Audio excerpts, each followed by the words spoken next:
welcome back to Meet the Authors.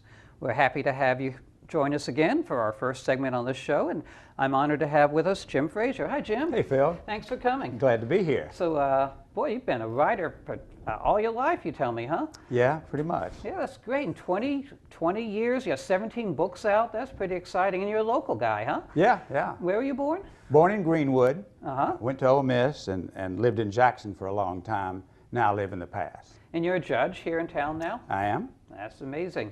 That's wonderful. And boy, you got so many books out, and they're all about the South. You got both fiction and nonfiction. Pick one. Tell me what you want to talk about today. Well, I guess to be topical, I'd gotten the idea that the coast in New Orleans might be about to be destroyed around 2005. Yeah. Talked to my publisher, who rarely, as you know, publishers rarely listen to what a writer has to say. I've noticed that. Yeah, I talked him into doing Mississippi Gulf Coast. Uh-huh. And then we changed it to Vanished Mississippi Gulf Coast because the hurricane hit while we were doing the project and taking the pictures. You took pictures of the coast right before the hurricane. Before, during, and after. Oh, amazing. And you have, how many pictures are in that book? I think there's about 100. 100 different pictures, and it's just an amazing book. I've thumbed through this a little bit, and the pictures here, can you show these? Yeah, it's just incredible. Before and after scenes. It's just an amazing book.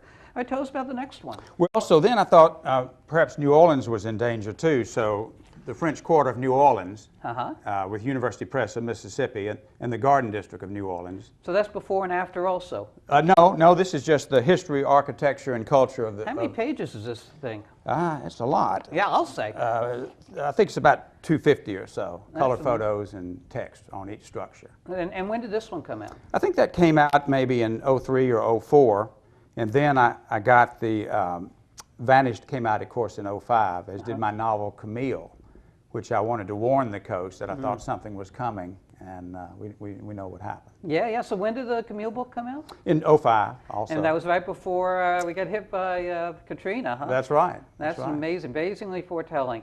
And now we have more hurricanes coming through. Yes, unfortunately. Guess we always will have them, won't we? We will. We will. That's great. And so these are nonfiction ones, and you have some fiction. And what do you have for us for that? Well, my first novel was Shadow Seed, which came out in '97. Yeah, I read it a little bit. That's about a lawyer who gets his client out of jail, and then the client starts killing people. Is that right? That's right. Yeah, that's a really suspenseful novel. Huh? Yeah, and the secondary plot had his grandfather representing a not guilty individual. Oh, yeah. So we're comparing the way life was in the turn of the century and the present day. Yeah, that's amazing. It's really fascinating stories. I really enjoy reading all your work. I haven't read them all yet. 17 books. That's pretty good. And what about this other one you got? Well, this is the most recent one called In an Enemy's Country, okay, which is about domestic terrorism in America, and it strikes in Jackson, Mississippi. Okay. And you lived in Jackson for a long time. I did, yeah. So a lot of local landmarks there. And are you going to read something for us? I will, sure. Yeah, we'd love to hear it. Read something from one of your books. I'll read just a very short intro into In an Enemy's Country. And this came out when? This came out in 2015. Who's your publisher? University Press, Pelican Publishing in New Orleans. This was, I don't even know, Author House. And then Shadow Seed was an independent publisher in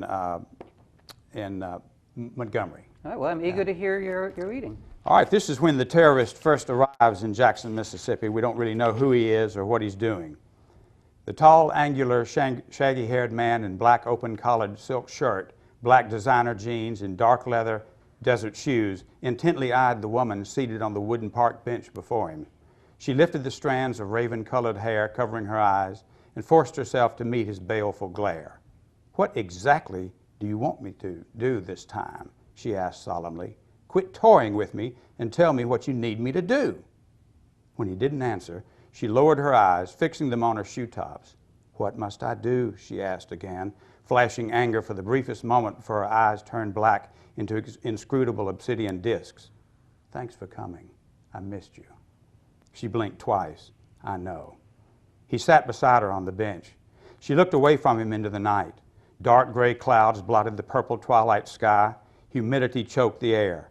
She thought she discerned a trace of magnolia in the heavy air, but the fetid scent of urine the homeless had left in the park smothered the aroma.